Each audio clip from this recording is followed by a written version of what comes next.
মাননীয় আয়ুক্ত শ্ৰীযুত দেৱ কুমাৰ মিশ্ৰদেৱ এছেবৰ মাননীয় উপাচাৰ্য ব্যক্তিত্ব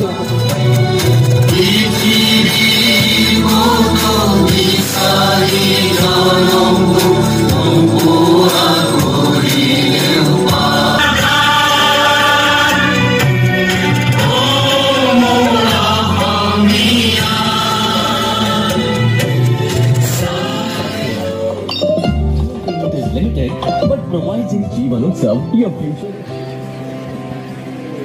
और मैट्रिक परीक्षा দিব নিযুত মইনাক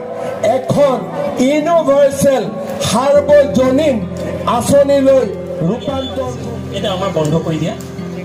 ৰাষ্ট্ৰসংগীত গোৱাৰ আগে আগে বন্ধ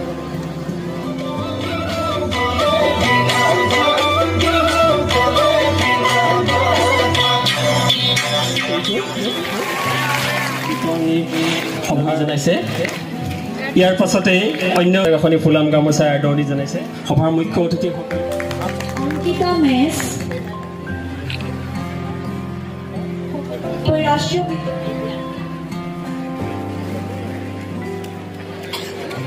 কৰিছে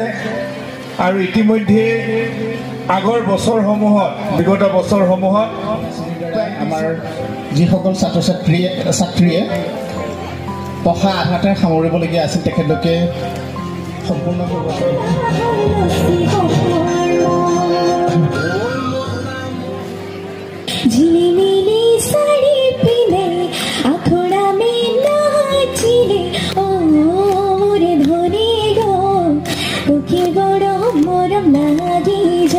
বহুত ভাল লাগিছে হিমন্ত ছাৰ ধন্যবাদ জনাব বিচাৰিম ইমান ভাল এটা আমাক আঁচনি দিয়াৰ বাবে আমি নিজৰ কিতাপ পত্ৰৰ লগতে আমাৰ অহা যোৱা ভাড়াখিনিও হয়গে তাৰ কাৰণে বহুত ধন্যবাদ কেতিয়াবা মানে পইচাৰ কাৰণে ধৰি লওক কলেজ এবচেণ্ট কৰিব লগা হয় বা অসুবিধা হয় এইটো পইচাৰে আমি কলেজ অহা যোৱা ভাড়াখিনি ওলাব যাতে আমাৰ মা দেউতাৰ ইমানখিনি চিন্তা কৰিব নালাগে যে আমাৰ ল'ৰা ছোৱালী কেনেকৈ কলেজলৈ আহিব বা তাৰ কাৰণে বহুত বহুত ধন্যবাদ ভাল লাগিছে ইমান ভাল এটা আঁচনি আমাৰ কাৰণে উলিয়াইছে কিন্তু লগতে মানে যেনেকৈ আমাৰ কাৰণে আঁচনি দিছে সেনেকৈ যাতে ল'ৰাখিনিৰ কাৰণেও যাতে কিবা এটা দিয়ক যাতে আমি পাইছোঁ ভাল লাগিছে কিন্তু সিহঁতে নাই পোৱা আজি অলপ বেয়া লাগিছে কাৰণে সকলোৱে একেই কষ্টই কৰে ল'ৰাখিনিকো দিব লগা হয়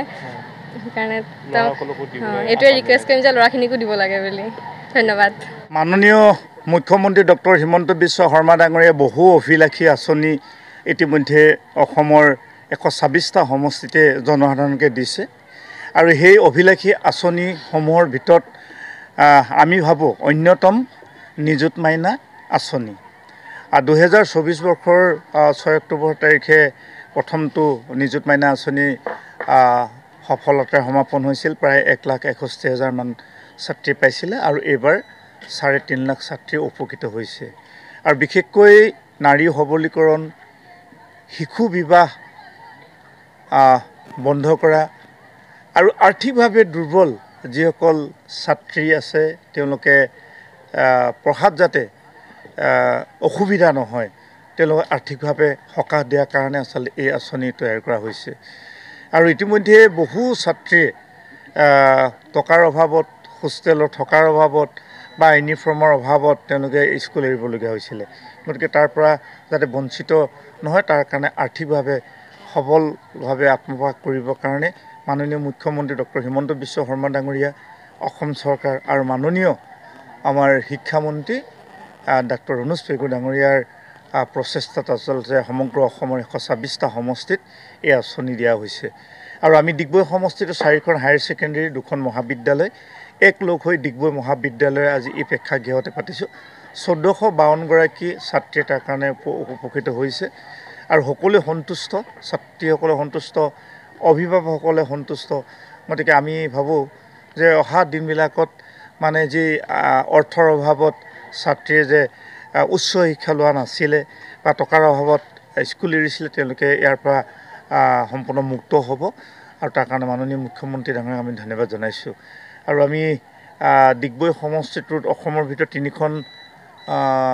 তিনিটা সমষ্টি আচলতে একলগ হৈ পাতিছে ডিগবৈ সমষ্টিত আমি একেলগে আটাইকেইখন বিদ্যালয় মহাবিদ্যালয়ত একগোট হৈ পাতিছোঁ তাৰপাছত জাগিৰোড সমষ্টিয়ে পাতিছে, তাৰপাছত আমি লখিমপুৰ সমষ্টিয়ে। গতিকে একলগ হোৱাৰ কাৰণে ইজনে সিজনৰ লগত পৰিচয় হৈছে, অলপ অকণমান ছাত্ৰ ছাত্ৰীৰ মাজত, বিশেষকৈ মানে ছাত্ৰীৰ মাজত তেওঁলোকে এটা বন্ধুত্ব গঢ় লৈছে বা তেওঁলোকৰ বহু আলোচনাও হৈছে। সেইকাৰণে প্ৰায় 3-4 ঘণ্টা সময় তেওঁলোকক একেলগে আমি বহাই কিনে ইয়াত বিভিন্ন সাংস্কৃতিক কাৰ্যসূচী ৰাখি খুব সুন্দৰভাৱে অনুষ্ঠানটি সমাপন কৰিছোঁ। গতিকে